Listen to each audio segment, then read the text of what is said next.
how do you avoid social extinction, since we're talking about very dramatic changes here in how social media and the web is evolving? Well, first, let's focus on the fact on slide 39 that social media is not a fad. A study that was just released in March of this year came out and asked senior executives if they felt that they were getting value out of social media and where that value might be derived from.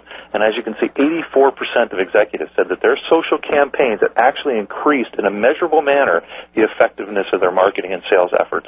And 81% went on to say that their social media presence had helped their company increase market share. Web 3.0, again, from our perspective and what we see in the industry, is going to be driven by a few basic components. There's going to be more content providers out there, and there's going to be more apps. All of that content is going to continue to be socialized and connected into the social graph.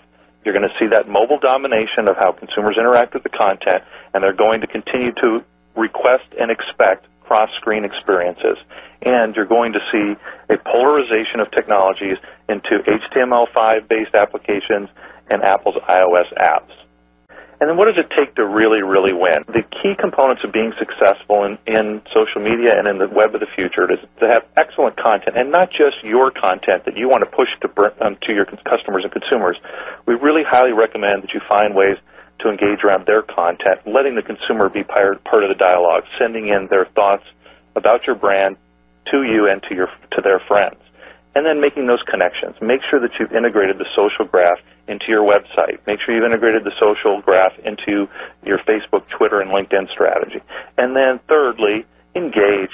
Build in gaming mechanics. Deepen that engagement. And if you follow the first 2 points and have great content and great connections, the engagement will do nothing but leverage that up and give you even more powerful content and connections.